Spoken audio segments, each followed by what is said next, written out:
Hi, I'm Tiffany Oshinsky. And I'm Khat Bell. And this is Serving Pancakes with League One Volleyball.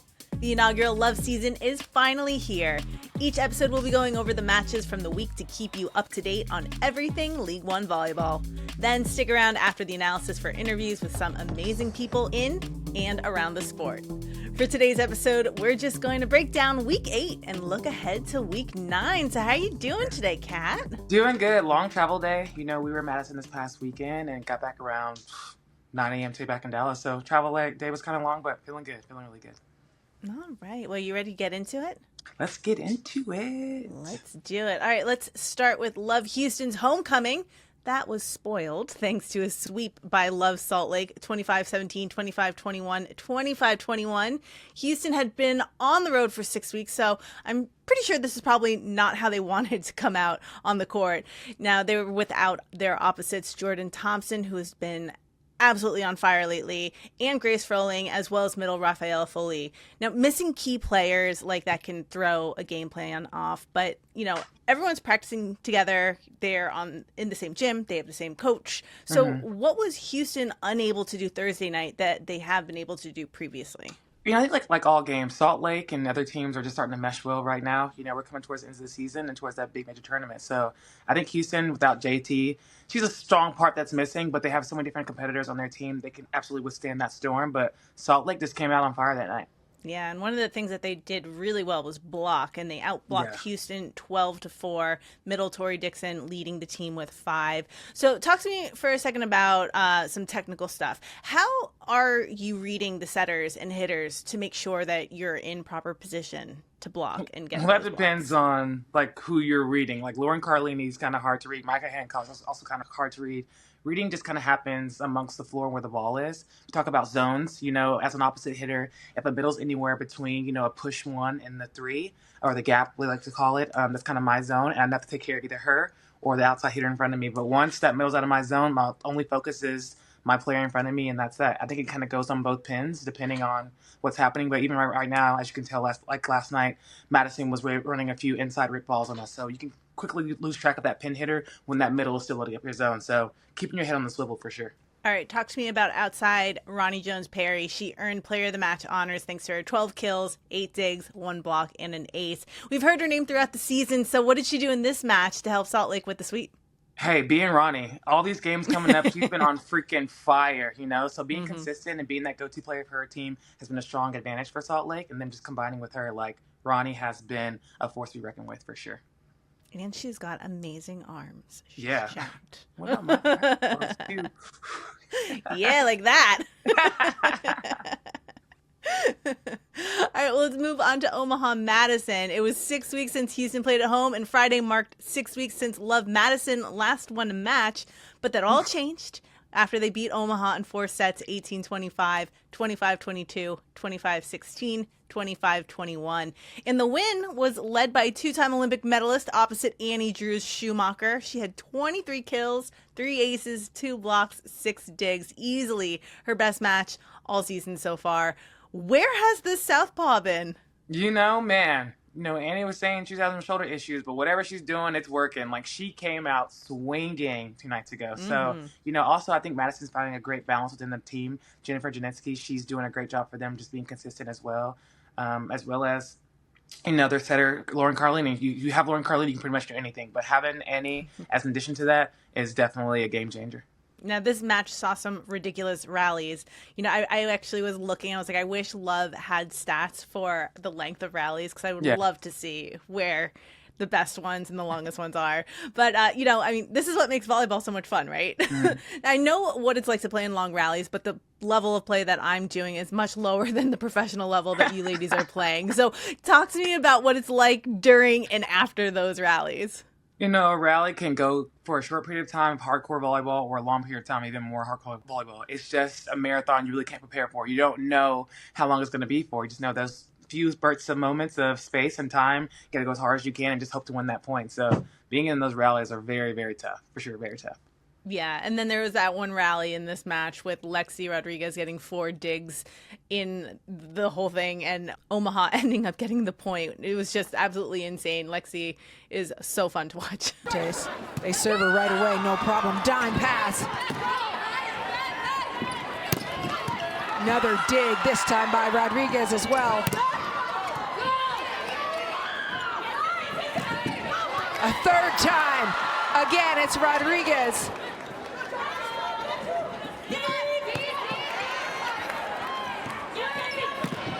All right, Lexi, fourth dig. Yeah, she was everywhere. I saw her middle back scooping balls. She's like, again, talk about reading the block, getting seen behind the block, and being a very, very good addition to them as well the other night. Yeah.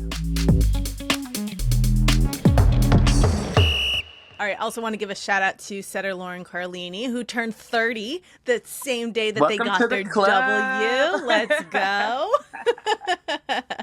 She had 50 assists, 2 blocks, 12 digs. So, do you think that the birthday kind of helped fire them up a little bit? Absolutely. Your special day is just for you. You wake up with a different kind of swagger on your chest. Even for myself, when I wake up on my birthday, I just feel great. So if it's a game day, I know I'm trying to get a win. If it's an early birthday present I can give myself, I'm going to go out there and do that. So that birthday day was definitely helping her out.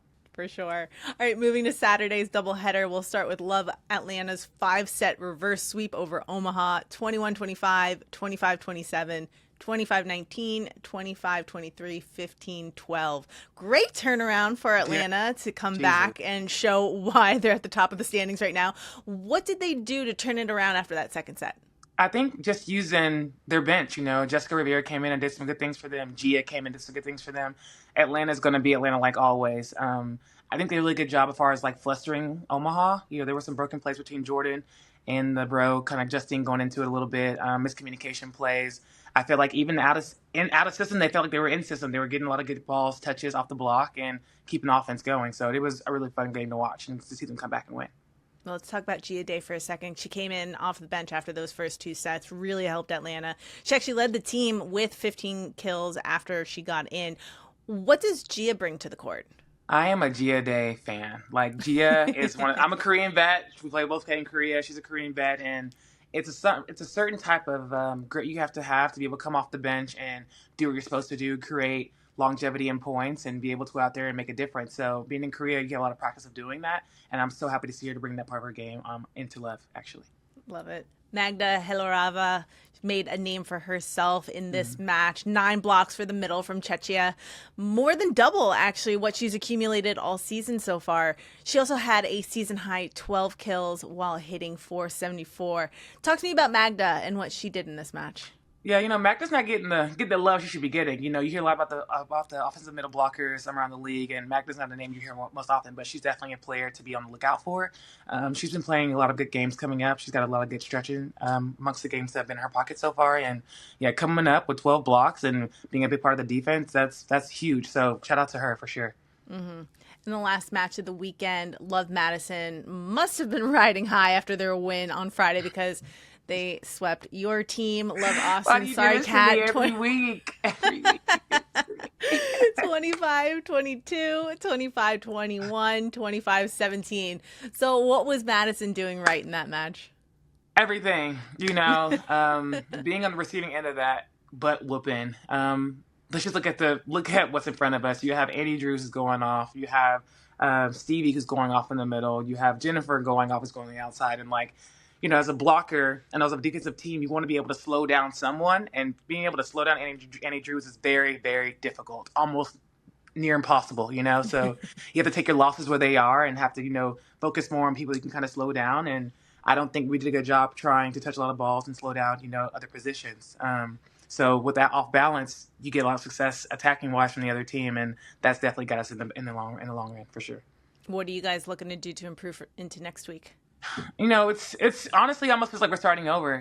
We have kind of a new staff coming in right now, and this is the first week of practice. We got a little bit of beneficial things going on training-wise and skill-wise. It's almost like we're back at the drawing board right now, while everyone is kind of meshing well together and finding their rhythm. It's like we're back at kind of square one. So just trying to get back in the gym and finding us and trying to find the character of our team and trying to produce something in these next few weeks coming up. Speaking of new staff, I saw on the sideline Penn State legend Nicole Fawcett. Was she helping you guys out on the team? Yeah, she is such a gem. I have in our gym right now. Nicole has such a great eye for the game at this level. She's played at the highest level ever, as well as on the nationals team and Olympian. she has just such an experience and just being able to go out and coach and learn the things she's doing coaching. And now she can kind of explain the game to us from her perspective. It's amazing. That's one thing I've been telling Madison Skinner and the girls who are not really much aware of her on our team, like, do your research. Like, what she says is law. Like, Maddie, you should be asking Nicole about everything. You have a question, don't be afraid to ask. But just having her in your gym and just having like her be able to coach us every day and just helping us out with the little things has been very special. So we're very, very, very grateful to have her. That's so cool to have someone like her helping me out. I kind of fangirl every day. Yeah. Now, going back to Madison, this team had a slightly different lineup out there on Saturday night. We're used to seeing Sarah Franklin on the outside, but Saturday, Jennifer Janiska got the nod. She finished with 5 kills, 3 blocks, 2 aces, and 8 digs. So how did she help change the dynamic of that team? I think just playing against us, I was also able to see just her consistency. Like, she is level throughout the entire match. Basically, what you see is what you get, and she's going to terminate when she can. And she's going to give you a good pass. She's going to keep you in as much as she can. And she's a hard target to not keep the ball off of, if that makes sense. So she performed well this weekend, I think. And, props to her, honestly. We mentioned Lauren Carlini a bunch of times already, but the newly 30-year-old was named player of the match. She had 40 assists, 9 digs, and an ace, and a dig kill off of her head. So much positivity to the floor. Oh, that was up ahead of Carlini. A header for the kill. Wow. We were yelling at Logan. We were yelling. Not at her, but as she was going, as she was going for the ball, we're because honestly, if it's that close to perimeter, you just play it because, you don't want to risk just that small chance. We're just go, go, go. And I think she thought that it was out and it was right there inside the line. So it was really close. Yeah, but it was also a cool play. It was a really cool play. I didn't even see what happened until it was happening in real time. So yeah, I saw a replay. I think it was the Love cameras, and after Maddie hit the ball on her head, Lauren just immediately was like, "It's up, it's up!" She had no idea what happened. Around. Yeah, like a little cat. Yeah. Have you ever had a ball hit you in the head or in the face? I've been hit in the face, but it wasn't a point. It was up. It was playable. It counts as a defensive touch, but no point. So that was definitely very well done to her. All right. Well, we're done with the recaps, but we want to look ahead to week 9 as well. So let's take a look at the games that are going to be happening and which one you are most excited to watch. So Thursday night, we got Omaha hosting Salt Lake. Omaha coming off a 5-match losing streak. Friday night kicks off the weekend with Love in Atlanta, with Atlanta playing Houston. Then Saturday's doubleheader begins with the hottest team in the league, I would say, Madison versus Houston. And then we finish with your team, Love Austin facing Atlanta. So which match are you excited about? See, before I was thinking I was really excited about the Atlanta versus Houston rematch, off of the Kansas City matches. That was so fun to watch. So I'm sure that Atlanta has an edge going into that match. So that's going to be a great matchup. Obviously, the battles of the best outsides right now in the league, I think, for myself speaking. But then also, I'm excited to see how Houston handles Madison. Madison's on a roll right now, and they have Anya in there, and they found that connectivity right now as a team. So that's also be a really great match to watch. What do you think? Yeah, I'm kind of feeling it with the Madison-Houston match as well. I think it's going to be really fun to watch, especially with Madison being so fired up right now. I'm kind of let's go. It's any man's game right now. This is the great thing about this league. It can be any team's night, and whoever's going to show up is going to show up. And it can be any weekend and any given weeks on end, So this can be an up war for Madison right now. So, yeah. Well, that's it for this episode of Serving Pancakes. Thanks, as always, for your wisdom and insights, Khat. Best of luck this week. But also, happy birthday. Wednesday, March 5th is Khat's birthday. So make sure you give a shout out online.